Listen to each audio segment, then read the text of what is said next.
Pega a sua Bíblia, abre comigo em Lucas capítulo de número 15, versículo de número 16. Eu sei que você já leu esse texto como eu várias vezes. Mas eu quero falar sobre o poder da reconciliação. A reconciliação que Deus quer fazer.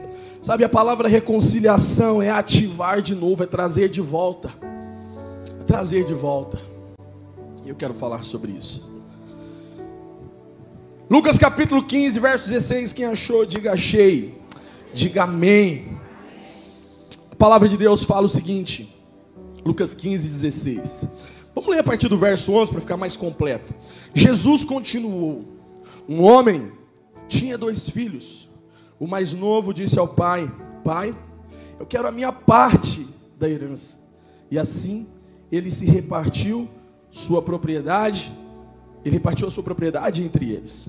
Não muito tempo depois, o filho mais novo reuniu tudo o que tinha e foi para uma região distante. E lá desperdiçou os seus bens, vivendo irresponsavelmente. E depois de ter gasto tudo, houve uma grande fome em toda aquela região e ele começou a passar necessidade. E por isso foi empregar-se com um dos cidadãos daquela região, que o mandou para o seu campo, a fim de cuidar de porcos. E ele desejava encher o estômago com as vagens, as alfarrobeiras que os porcos comiam, mas ninguém lhe dava nada. Caindo em si, ele disse: quantos empregados do meu pai têm comida de sobra, e eu aqui morrendo de fome? Eu me porei a caminho e voltarei para o meu pai e lhe direi, olha só o que ele está falando: Pai, eu pequei contra o céu, eu pequei contra ti, e eu não sou mais digno de ser chamado seu filho, mas trata-me como um dos seus empregados. E a seguir ele fez o quê? Ele se levantou e ele foi para o pai.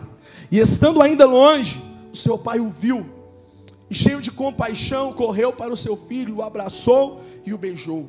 O filho lhe disse: Pai, pequei contra o céu e contra ti, eu não sou mais digno de ser chamado seu filho. Mas o pai disse aos seus servos: depressa, tragam a melhor roupa e vistam nele, coloquem nele um anel em seu dedo e calcem os seus pés, tragam um novilho gordo e mate-no, vamos fazer uma festa e nos alegrar, pois esse meu filho estava morto e voltou à vida, estava perdido e foi achado. E começaram a festejar o seu retorno, o seu regresso. Aleluia. Pode se assentar, não se distraia, mas deixa Deus falar com você. Oh Espírito Santo, obrigado pela sua presença. Sabe, o evangelista Lucas, ele está ensinando aqui, e está falando nessa parábola, através de Jesus falando aos discípulos. E sabe uma coisa que é incrível, que Jesus ele gostava de contar histórias, ele gostava de usar parábolas, porque a parábola falava a respeito daquilo que eles conseguiam entender. A parábola era como se ele tivesse realmente, desenhando para eles. E Jesus realmente tinha interesse que eles entendessem o reino de Deus. E essa parábola que a gente acabou de ler, ela não é apenas uma parábola de um filho pródigo, mas aqui há uma narrativa, um contexto bem mais amplo, porque Jesus conta 3 parábolas aqui. 3 parábolas. Essa a gente leu a última. Mas Jesus conta a parábola da dracma perdida, da moeda perdida, do dinheiro perdido. Depois Jesus conta a parábola daquela ovelha que se perdeu, e o pastor foi atrás, deixa as 99 e vai buscar aquela que se perdeu. E é interessante porque eu quero falar sobre justamente esse poder da volta, esse poder do regresso, esse poder da reconciliação. Quando eu olho para o apóstolo Paulo, ele fala que nós somos chamados para o ministério da reconciliação. A igreja foi chamada para trazer o mundo até Deus de volta. A igreja foi chamada para atrair as pessoas até Jesus.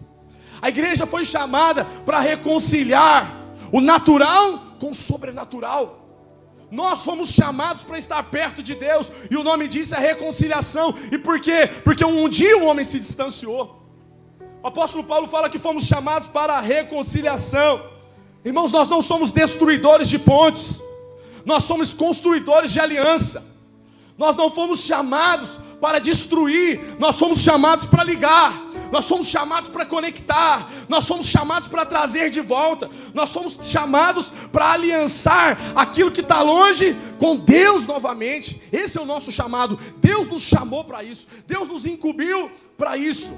Agora preste atenção. O apóstolo Paulo, quando ele fala sobre isso, que fomos chamados para o ministério da reconciliação, ele está falando que uma vez que nós também fomos reconciliados, esse é o nosso papel de fazer o mesmo, de voltar ao Senhor, de trazer de volta aquilo que um dia se perdeu. Sabe, Jesus ele usa essas 3 histórias para nos ensinar o poder dessa reconciliação, dessa volta. E na primeira história, ele fala sobre uma mulher que tinha 10 moedas. Nós não lemos ela, mas eu quero narrar ela bem rápida. Essa mulher tinha 10 moedas e uma se perde.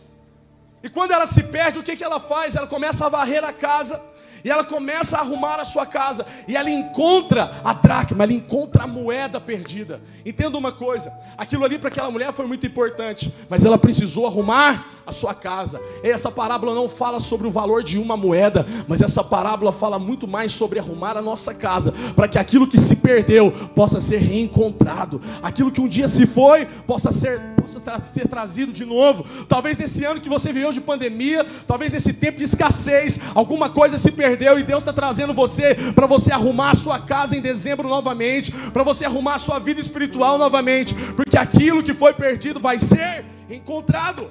Na segunda história, a gente fala sobre um homem que tinha 100 ovelhas, um pastor, mas uma delas se perde. E conscientemente ele abandona as 99, não por abandonar, mas pela preocupação com aquela que se perdeu. E ao ouvir o seu choro, ao ouvir ali, o seu berro, ele vai atrás daquela ovelha, e ele resgata aquela ovelha, ele tira aquela ovelha de onde ele está, e traz ela de volta ao rebanho, ele recompõe ela, e aquilo ali vira totalidade, fica completo de novo. Na terceira história, Jesus fala sobre um homem que tinha agora 2 filhos. Ele falou sobre uma mulher que tinha 10 moedas, ele fala sobre um pastor que tinha 100 ovelhas, e agora ele fala sobre um pai que tinha 2 filhos. E um dos filhos, o mais jovem, o mais novo, fala: pai, dá minha herança, dá-me a sua herança, dá aquilo que eu tenho por direito. E ele pega aquilo, o pai lhe dá, e ele se desvia do caminho, ele vai embora, ele se arrebenta no mundo afora, gastando tudo que o pai tinha lhe dado. É interessante porque a primeira fala de uma moeda perdida, a moeda que se perdeu, ela varre o chão e ela acha a moeda. Mas como eu disse, Jesus não está falando sobre um valor, Jesus não está falando sobre o quanto aquela moeda valia, mas o que Jesus está querendo dizer aqui é sobre a totalidade, sobre a completude. Deixa eu dizer uma coisa para você: você não vai numa sapataria, você não vai numa loja e compra um par de sapato. Você não compra um sapato, você compra um par de sapato, porque é completo, é junção. Essa mulher não estava preocupada com a moeda perdida pelo seu valor. O que ela estava preocupada era que ela tinha 10 moedas e uma precisava voltar, porque aquilo que estava fora não trazia completude, não trazia totalidade. Eu quero dizer uma coisa para você: talvez alguma coisa na sua vida se perdeu, e eu quero dizer para você que não basta você estar cheio, não basta você estar bem, mas é necessário você estar completo. Deus te fez para ser completo, Deus te fez para ser total, e talvez o que está faltando para completar é aquilo que Deus está atraindo a você nesse momento, para que 2022 seja diferente na sua vida. É por isso que reconciliação é importante, por causa da totalidade. Não adianta eu ser um bom pregador se eu não for um bom pai. Não adianta eu falar bem se eu não for um bom esposo. Não adianta eu ser um crente aqui dentro e lá fora eu não ser um crente, porque Deus não está aí para aquilo que eu tenho, mas para aquilo que eu sou completo. Completude, meu irmão. É isso que a Bíblia está falando. Jesus está falando sobre ser completo. E na parábola da ovelha, quando ele fala uma se perdeu, ele está dizendo sobre uma que tinha capacidade de gritar, ou melhor, de berrar, de expor, e o pastor ir atrás. A moeda não tinha nenhuma capacidade disso, mas ela foi encontrada. A ovelha tinha essa capacidade. Mas quando ele chega no filho pródigo é diferente. Por quê? Porque aqui fala de uma parábola, de um filho que ele tomou a própria consciência de sair, mas ele tinha a capacidade de voltar. É diferente das duas. Ele tinha a habilidade de reconhecer. Sabe como é incrível quando eu olho para esse texto aqui e eu vejo essa história? Eu não quero falar sobre desviado, eu não quero falar sobre voltar para o Evangelho, eu não quero falar sobre você voltar para Jesus no sentido de trazer a sua vida de volta, e não é nada sobre isso. Mas o que eu quero trazer à sua memória, o que eu quero trazer ao seu coração, é que aqui eu olho para esse texto e eu vejo um filho que quis sair, que quis ir embora, e quando ele chega num determinado momento, ele diz o seguinte: olha o que ele fala. Não muito tempo depois, o filho mais jovem pediu: dá-me a minha herança, dá-me aquilo que é meu. Sabe, eu quero falar uma coisa para vocês. Quantas vezes, quando isso veio ao meu coração, falou muito forte, porque eu nunca tinha visto isso, mas quantas vezes nós temos diante de Deus, querido, antecipar aquilo que Deus quer fazer na nossa vida, aquilo que Deus quer manifestar na nossa vida. Quantas vezes nós temos corrido o perigo de ser impaciente com aquilo que Deus quer fazer? Sabe, deixa eu te falar uma coisa. Existe algo que Deus quer romper na sua vida, existe algo que Deus quer romper na nossa vida, mas cuidado em querer coisas rápido demais, porque tem um momento certo daquilo que Deus quer fazer acontecer na sua vida. O maior erro do filho pródigo, o maior erro desse menino foi querer antecipar aquilo que Deus ainda não tinha decretado, aquilo que Deus ainda não tinha liberado. Entenda que uma bênção não é uma bênção se o tempo certo não chegou. Nós precisamos entender, meu irmão, que existe um tempo do liberar de Deus. E muitas vezes nós rompemos com aquilo que Deus quer fazer. Nós atrapalhamos a gestação daquilo que Deus está gerando em nós, daquilo que Deus quer fazer na sua família, na sua vida espiritual, no seu trabalho, na sua vida financeira. Quando nós rompemos pela impaciência daquilo que queremos. Ei, Deus falou que vai fazer, mas calma, porque existe um tempo certo para todas as coisas. O problema não era a herança, o problema era a herança no tempo errado. E o filho pródigo nos ensina que Deus, Ele mostra para nós quando nós estamos prontos, e ele não estava pronto. Eu olho para Davi, meu irmão, e eu acho incrível a história de Davi, porque Davi é chamado lá no pasto, quando Samuel chega na casa de Jessé, e ele vai ungir um rei, ele começa a olhar os irmãos de Davi, e ele não encontra. Quando Davi entra, ele fala: esse é o rei. Esse é o rei. Eu fico imaginando o cenário daquela cidade, a cidade reunida. Samuel então vem e começa a ungir a Davi. O óleo cai sobre a sua cabeça e fala: esse é o rei de Israel. É esse que vai se assentar no trono. Sabe o que acontece com Davi? Ele se levanta daquela unção e ele volta para o pasto. Eu acho que esse deve ser o pior momento. Ali para mim deve ter sido a pior coisa que aconteceu na vida de Davi. A unção, não, voltar para o passo. Sabe por quê? Porque nós precisamos entender, meu irmão, que a unção, ela te separa, mas é o processo que te prepara. É um processo que vai transformar você. E muitas vezes nós estamos prontos para Deus fazer. Ei, Deus, faz em mim, faz acontecer, eu estou pronto, eu quero. E Deus está nos conduzindo de volta ao pasto. Deus está nos conduzindo de volta ao processo. Sabe, foi inúmeras vezes que profetas apontaram o dedo para mim e falaram assim: Deus vai fazer, você vai rodar as nações, vai acontecer. Gente que nunca me viu na vida falando coisas que nem sabiam. E sabe o que acontecia? O pior depois dessas conferências, desses momentos, era a segunda-feira de voltar para o pasto. Mas hoje eu entendo que o pasto é o lugar do processo. O pasto é o lugar que o filho pródigo não entendeu quando o pai dá a herança para ele. Sabe, deixa eu te falar uma coisa. Deus quer fazer na sua vida, Deus quer liberar na sua vida, mas não aborte os processos de Deus. Cuidado com a impaciência de querer fazer aquilo que Deus vai fazer. A unção te separa, mas o processo é que prepara você. Sabe, não é que Deus está preparando a bênção para você, mas é muitas vezes Deus está preparando você para a bênção que Ele tem.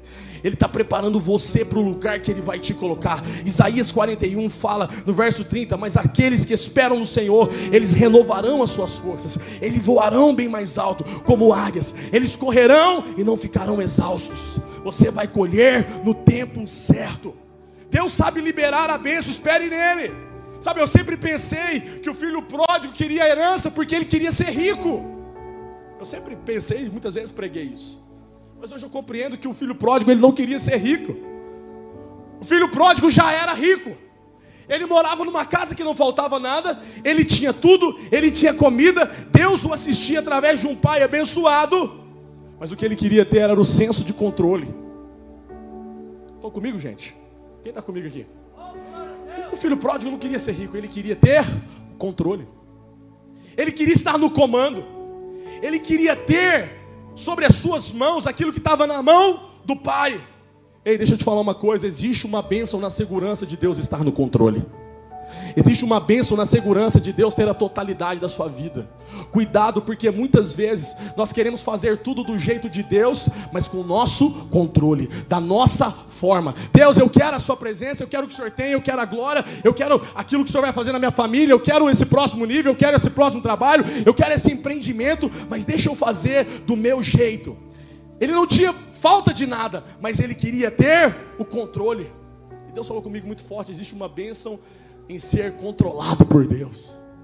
Existe uma bênção em ser controlado por Deus. Ei, eu quero dizer uma coisa para você, não queira amigos que Deus não quer para você. Não queira negócios que Deus não quer para você. Não queira dinheiro que Deus não quer para você. Não queira portas que Deus não abriu para você. Não queira oportunidades que Deus não deu para você. Eu falava aqui domingo passado sobre as portas que Deus abre. Sabe, meu irmão, as portas que Deus abre e as portas que Deus fecha é uma bênção. Mas entenda que Deus sempre tem a mão na maçaneta. Que Ele esteja ali no controle de todas as coisas. Se ela é aberta ou se ela é fechada. Que essa oportunidade esteja no controle de Deus. Cuidado com o senso de controle. Cuidado com o senso do jeito que eu faço, da forma que eu faço. E muitas vezes nós impedimos Deus de agir pela nossa impaciência. O problema do filho pródigo não foi o dinheiro. O problema do filho pródigo foi ser impaciente por querer ter o controle.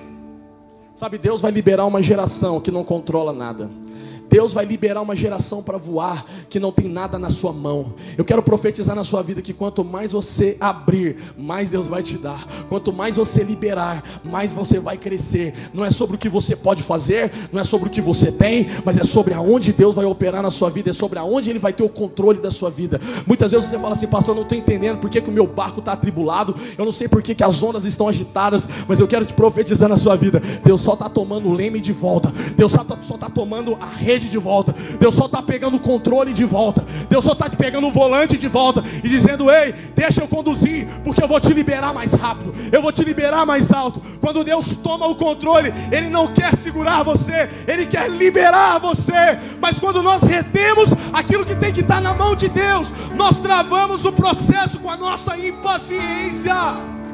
Ei, talvez você está dizendo, pastor, está demorando demais, mas eu quero profetizar, libera, que você vai correr mais rápido. É como uma flecha que o arqueiro pega e ele traz ela de volta, e você fala, por que eu estou aqui ainda? Por que está segurando? Por que está demorando? Não está demorando, Deus só está preparando para você ir mais longe. Deus só está preparando para você ir mais rápido. É por isso que nós cremos que o próximo ano, esse 2020 e 2021 foi a esticada de Deus para você voar mais rápido, para você ir mais longe. Libera. O problema do filho pródigo foi que ele quis ter o controle daquilo que ele já tinha. Você não está entendendo, cara? Tudo que Deus tem para você, você já tem. Tudo que o meu filho precisa, ele já tem. Está na minha mão. Está comigo, gente? Vocês estão entendendo o que eu estou falando? Eu estou sendo muito viajado. Tudo o que Deus tem para você já é seu.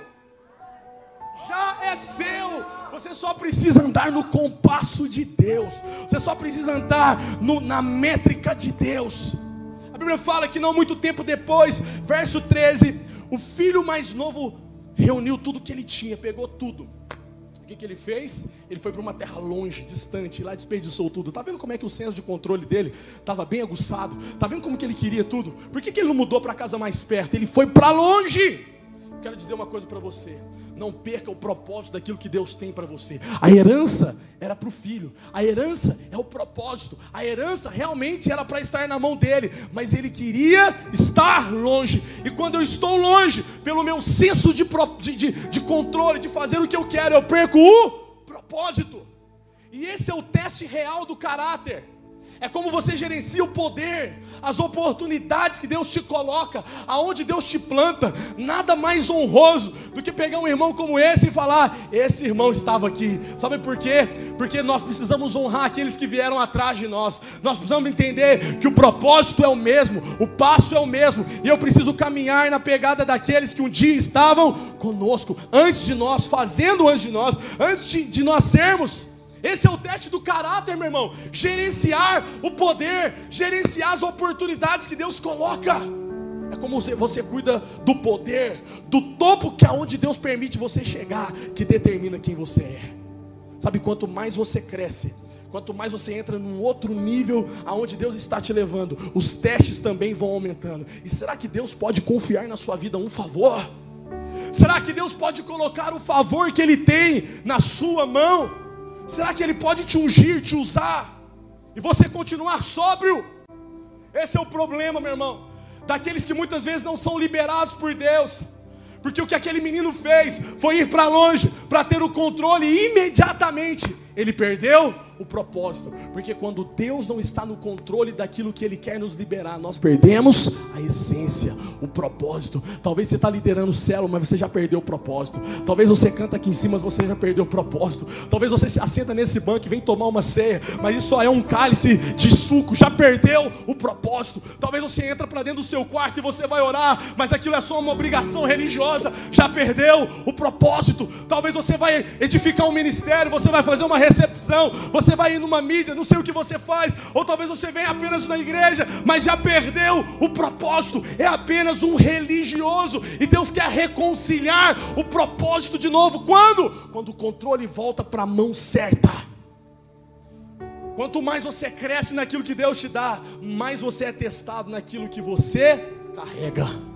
Ô meu irmão, isso é poderoso demais e ao mesmo tempo é temeroso demais. Quando eu chego aqui e falo que eu tenho medo de pregar nesse lugar, não é fazendo cena para você não, é porque eu sei aonde eu estou, eu sei aonde eu tenho que tirar minhas sandálias, eu sei aonde Deus coloca a sua mão, e eu preciso entender que se não é o favor dEle, se não é a graça dEle, eu vou perder o propósito. A responsabilidade do que nós carregamos é o que vai ditar até onde nós vamos. Vocês estão comigo, gente? Deus te criou, Deus te plantou numa cidade, Deus te colocou numa igreja que carrega um útero de avivamento, que carrega uma chama acesa para as nações, para esse país. E eu quero profetizar na sua vida: você não vai se perder, você vai carregar um propósito até o fim, e você vai entender aquilo que Deus tem para você. Não se torne um bêbado com o seu sucesso. Deus vai te colocar, mas não se embriague aonde Deus vai te levar. Não se intoxique com elogios, com pessoas te abraçando. Existe algo maior em entregar o controle para Deus. Sabe quando Jesus aponta para João Batista e fala: esse foi o maior nascido de mulher? Alguém pode dizer: por que esse cara era o maior? Porque um dia ele bateu no peito e falou: que ele cresça e que eu diminua. Aonde eu não quero crescer, Deus vai aparecer. Aonde eu não quero estar, Deus vai me colocar. Sabe por quê? Porque eu entendo que não é Ele. Estava ali orando e falando: Deus, como é que o Senhor pode me usar aqui hoje? Sabe o que Ele falou para mim? É só você não me atrapalhar. Porque o segredo de ser cheio está vazio. O segredo de ser cheio é estar vazio.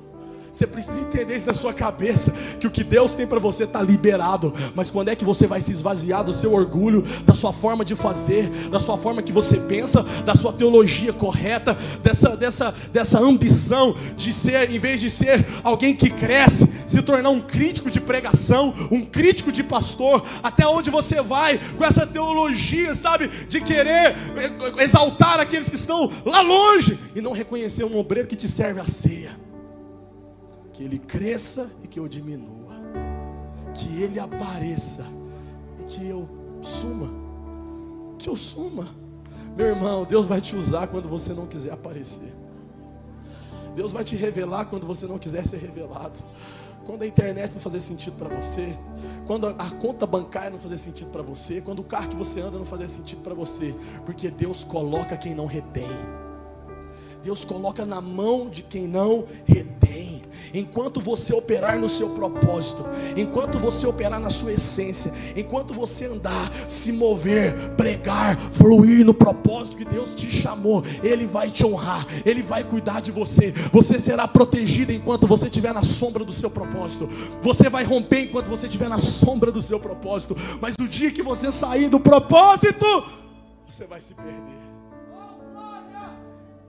Um dia Deus falou isso para mim. Eu lembro que eu falei: Deus, fulano é tão legal, é tão massa, olha como que ele prega, olha que legal, olha que... E eu falei: um dia eu quero ser assim, cara. E Deus lá no meu íntimo, o Espírito Santo falou assim: não saia da sombra do seu propósito, porque o dia que você parar de se mover naquilo que eu te chamei para se mover, você vai deixar de carregar o que eu tenho para você. Você está comigo, gente? Vocês estão me entendendo? O que Deus colocou em você, não perca essa essência.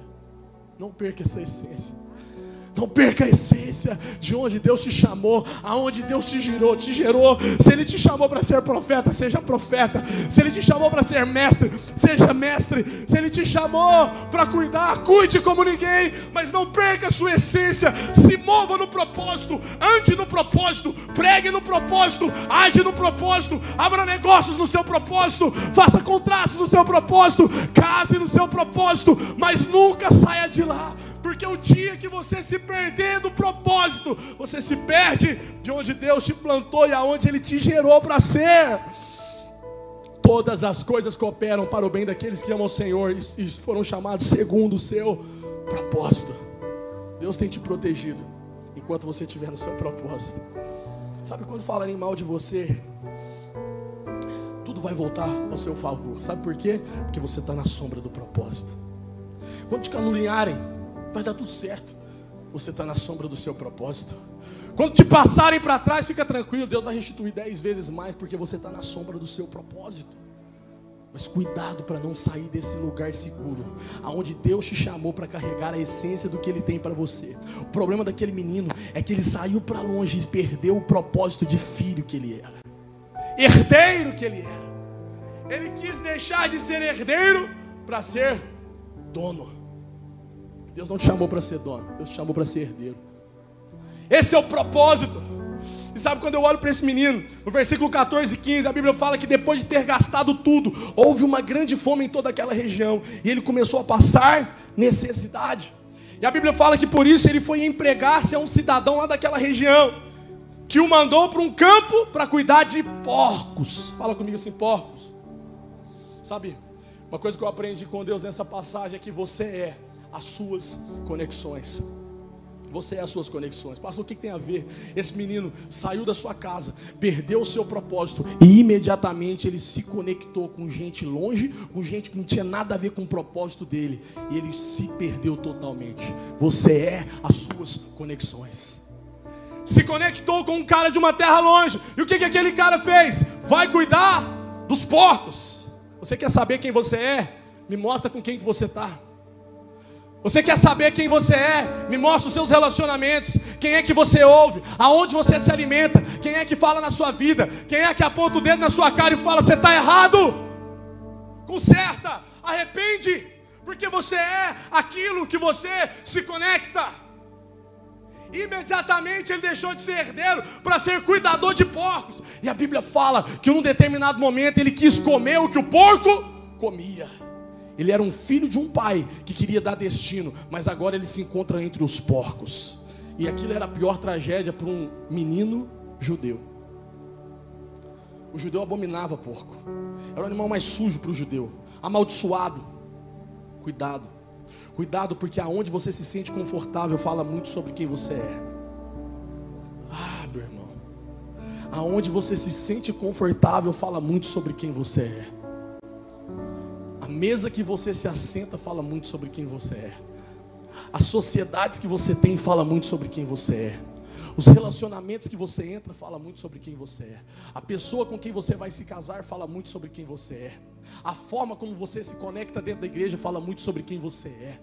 A forma como você se expressa aqui dentro, entre talvez não querer fazer nada, deixa eu no meu canto, deixa eu isolado, eu não quero, isso não é para mim, fala muito sobre quem você é. As suas conexões falam sobre quem você é.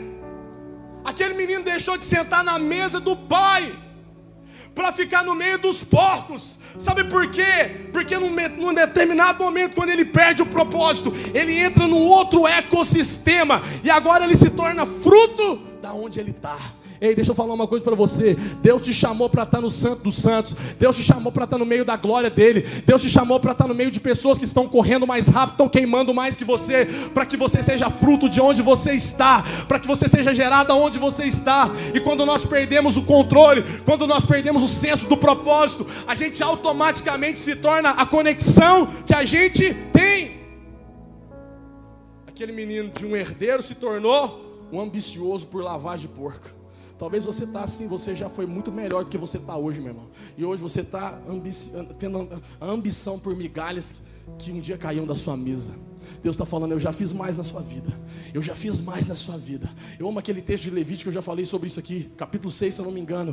E o fogo arderá continuamente sobre o altar, e não se apagará.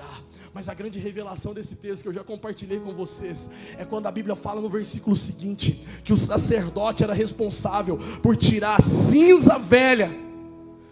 E um dia eu me perguntei por que tirar a cinza velha? Porque a cinza velha era aquilo que atrapalhava a fumaça do incenso de subir. Ei, deixa eu te falar uma coisa. Sabe por que Deus mandava o sacerdote tirar? Porque aquilo que é velho pode atrapalhar o que é novo de Deus, de queimar de novo em você, de fazer de novo em você. Talvez você está vivendo de experiências velhas, talvez você está vivendo de migalhas que você já comeu, e Deus está dizendo, eu tenho um banquete para você. Para de almejar aquilo aonde eu não te gerei. A graça de Deus entra ali no meio daquela bagunça que ele se meteu. E a graça se manifesta não pelo tanto que ele gritava ou pelo tanto que ele cantava, mas a gente vê a mudança na perspectiva quando a graça de Deus se manifesta, quando ele olha para aquilo tudo. E é uma chave, um liberar, quando ele fala, a Bíblia fala, e caindo em si. Caindo em si. Esse caindo em si é a graça de Deus conectando ali. E ele tomou a consciência de quem ele era. Deixa eu falar uma coisa para você. Quando ele se conecta com quem ele era, ele se conecta com a origem. E a origem era o Pai. E quando ele se conecta com a origem, ele se desconecta da condição. Você não entendeu, mas eu vou explicar. Você não é aonde você está. Você não é a família onde você nasceu. Você não é o lar que você foi gerado. Você não é a vida financeira que você tem. Você não é o pai que um dia você foi. Você não é um casamento instruído que você teve. Você tem a identidade do Pai. Você é herdeiro de Deus. Você não é fruto de um ecossistema. Não é a sua geografia que manda o seu destino. Mas eu quero profetizar sobre você. Quando você cai em si e entende quem Deus te chamou para ser, você entende o Pai que você tem e se desconecta da condição que você está. Eu quero profetizar para você que 2022 você não terá a mesma condição mais. Deus vai mudar a sua história, Deus vai mudar quem você é, Deus vai mudar onde você está. E não é porque eu estou aqui para te empolgar, é porque quando você cair em si, você vai se conectar ao propósito do Pai que foi te criar para ser herdeiro. Você está comigo, gente? Talvez você não está entendendo o que eu estou falando, mas eu quero liberar sobre a sua vida. Você tem mais do que aonde você está. Existe algo mais do que aonde você está. E Deus quer liberar isso para você. Uma condição de herdeiro. Uma condição de ter a identidade do Pai. É incrível. Caindo em si, ele se conecta ao Pai. Quem que ele se lembra? A primeira hora que ele cai em si, eu vou voltar lá para o meu Pai. Porque quando ele cai em si, ele se lembra da origem. E automaticamente a condição vira a chave. Você não está entendendo. Se você entender quem você é hoje, a condição vai mudar. Está entendendo, meu irmão? Você não foi criado para andar de cabeça baixa. Você não foi criado para ser escravo do aplauso dos outros, do elogio dos outros. Você não foi criado, sabe, para viver por merecimento das pessoas. Você foi criado com uma identidade própria. Deus te gerou para ser e fluir debaixo de um propósito maior. Você não é a sua condição. Como isso é chave, como isso é poderoso. Sabe, quando eu olho para isso, a Bíblia fala que no versículo 18, a Bíblia diz o seguinte: e eu me porei a caminho, versículo 19, e voltarei para o meu pai e lhe direi: Pai, pequei contra o céu e pequei contra ti. A condição vem, ele cai em si, e o que ele faz? Ele se levanta, E quando ele se levanta, ele diz o seguinte: eu voltarei lá para o meu pai, e eu vou falar para ele: pai, eu pequei contra ti, pequei contra o céu. E ele se levanta. Eu fico imaginando aquele menino levantando, porque você é o que você fala. E ele começa a dizer: eu pequei contra ti e eu pequei contra o céu. Eu vou voltar para o meu pai e vou dizer: eu pequei contra ti. Mas a Bíblia fala que ele não tinha voltado, mas ele se levantou e começou a falar, porque você é o que você fala. Ele ainda era um cuidador de porcos, querendo lavagem. Mas quando ele se levanta e começa a falar, ele se torna aquilo que ele estava falando. Cara, que incrível. Quando nós entendemos que Deus colocou na nossa boca o poder de nos tornarmos quem Deus nos criou para ser. Você está entendendo o que eu estou falando? Será que você pode liberar alguma coisa diferente para aquilo que Deus quer que você caminhe? O que você diz para você vai mudar a sua direção. Pregue para você, cante para você. Não espere chegar lá. Se levante, como Joel 3,10 diz: diga ao fraco, eu sou forte. Diga ao fraco, eu sou forte. E o filho pródigo se levanta, o que ele fala? Eu vou voltar para o pai. Pequei contra ti, eu não sou merecedor, mas eu pequei e eu estou voltando aqui. Ele não tinha saído do lugar, mas a condição de falar faz ele se posicionar. O que determina a sua condição são as verdades que você toma para você. É poderoso quando você se posiciona alinhado na vontade de Deus. Ah, meu irmão, se você pregar para você hoje: eu vou me levantar e eu irei, nada vai te parar. Eu desafio a você caminhar 2022 na direção daquilo que você fala. Eu desafio a você a colocar os seus pés sobre aquilo que você fala. Lembra de Pedro? Posso ir contigo? Vem, Pedro. Ele fala: então eu vou. E ele vai sobre onde? Ele caminha sobre aquilo que ele falou, sobre aquilo que Jesus disse. Eu profetizo sobre você: você vai caminhar sobre aquilo que você fala. Você vai caminhar sobre aquilo que você fala. As palavras que você liberar, é sobre isso que você vai caminhar. A mulher do fluxo de sangue, lembra? Ela disse para si mesma: se eu apenas lhe tocar, eu serei curada. Ela não falou para ninguém, ela não colocou no Facebook, ela não disse para o vizinho que ia começar. Ela só disse o seguinte: se eu apenas tocar nele, eu serei curada. Ela disse para si mesma e se levantou da sua condição. Quando você fala para você se levanta da sua condição para tomar rumo ao propósito que Deus tem para você. Você vai se levantar da sua condição quando você falar. Libera a palavra, libera. Eu vou ser próspero, eu vou ter uma família saudável, eu vou ter filhos de Deus, eu vou ter um ministério cheio do poder de Deus, eu vou crescer, eu vou frutificar, eu vou romper, eu vou ir. E não é porque eu quero, mas é porque a minha palavra determina a minha condição. É sobre isso que eu vou caminhar. Ei, meu irmão, você não é o histórico da sua casa, você é a sua palavra, você é aquilo que a Bíblia diz sobre você. Ande sobre as suas palavras. Eu irei ter com meu pai. Sabe o que acontece? Ele se levanta. Sabe, Deus está preparando para fazer algo entre aquilo que você diz e aonde você anda. Pastor, aonde está o avivamento que eu estou esperando para a minha vida? Está entre aquilo que você fala e aonde você anda. É nesse meio. Porque muitas vezes daquilo que nós falamos não é onde nós andamos, e muitas vezes aonde nós andamos não é aquilo que nós falamos. Vocês estão entendendo o que eu estou falando para vocês? Sim ou não? Aonde está o que Deus vai fazer entre o que você fala e aonde você anda? Eu quero terminar, quando essa história ela termina, no versículo de número 15, a seguir, levantou-se e foi para o seu pai, e estando ainda longe, o seu pai o viu, e cheio de compaixão correu para o seu filho e o abraçou e o beijou. Eu quero dizer para você que uma geração corre para a próxima. Uma geração corre para a próxima. Eu nunca tinha percebido isso, mas a Bíblia fala que quando ele levantou e foi para o pai, quando ele estava longe, o que aconteceu? O pai o viu e correu ao seu encontro e o beijou. Deixa eu falar uma coisa para você: os seus filhos estão vindo para você, mas você não precisa esperar eles amadurecer. Você pode correr, ainda que eles estejam longes. Isso é profundo e é profético. Os seus filhos estão correndo para você, mas você não precisa deles amadurecer. Você vai correr ao encontro deles. Eu quero dizer uma coisa para você: o mundo está falando isso. A pandemia, ela encurtou no mínimo 10 anos de distância em tudo. E eu quero dizer algo para vocês: existe uma geração que está vindo longe, imatura, quebrada e errada, cheia das suas consequências. As pessoas dizem o que vai ser do mundo. Esse dia eu recebi uma mensagem: pastor, o que será dos nossos filhos? Eu disse: o que fizermos com a geração desse momento.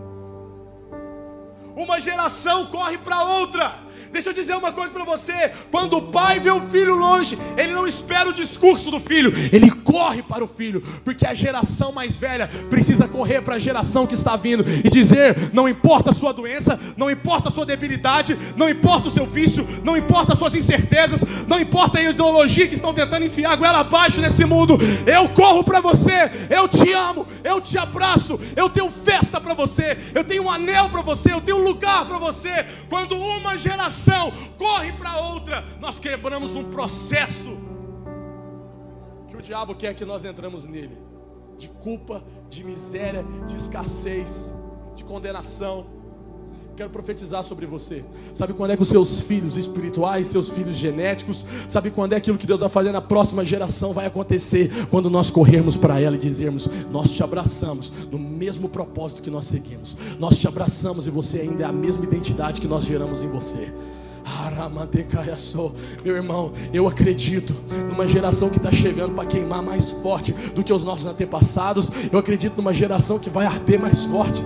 Eu falava para os jovens ontem, eu estava falando sobre jejum para eles, e eu falava que eu encontrei com o neto do Davi Miranda lá em Curitiba, e eu abracei ele e eu falei: Davi, cara, eu preciso te honrar. Ele chegou de lágrimas, eu também. Eu falei: cara, eu preciso te honrar. Ele falou: por quê?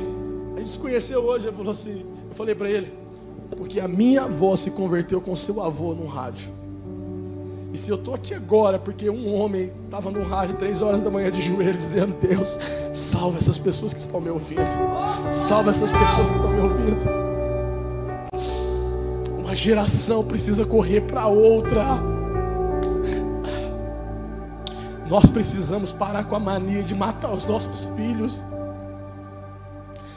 O problema é que muitas vezes nós não queremos dar espaço para eles. Deixa eles crescer no ambiente de glória de Deus, irmão. Deixa ele crescer no ambiente da presença do Senhor. Deixa eles fluir debaixo daquilo que Deus tem para fazer para eles. Deixa eles correrem mais rápido, porque uma geração corre para outra. Quando nós corremos uns para os outros, nós vamos ter uma caminhada mais longe. Mas quando nós corremos um longe do outro, nós não vamos muito longe.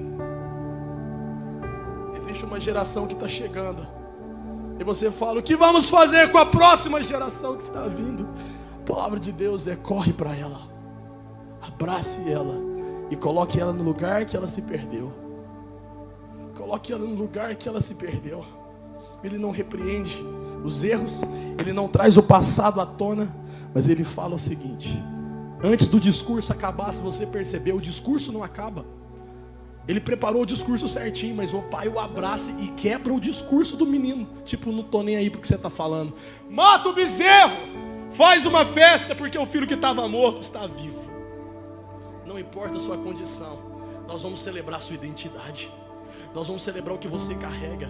Deixa eu falar uma coisa para vocês: essa igreja tem uma identidade de fogo, essa igreja tem uma identidade de cura, de libertação, de avivamento, de mover de Deus. Tem uma genética de multiplicação, de crescimento, de saquear o inferno, de abalar os portões do inferno nessa cidade. E uma geração, a próxima geração que está caminhando, talvez desconfiada, sem saber o que é, como será, corre para ela e diz: mata o bezerro, porque a identidade não acabou. Vamos celebrar aquilo que Deus está fazendo e continuará.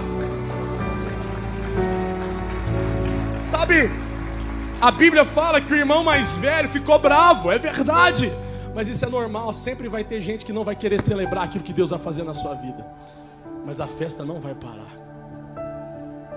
A festa não vai parar. Vai ter gente que vai falar: isso aí é um pregadorzinho, isso aí é fogo de palha, isso aí agora mesmo entrega essa célula, isso aí agora mesmo acaba.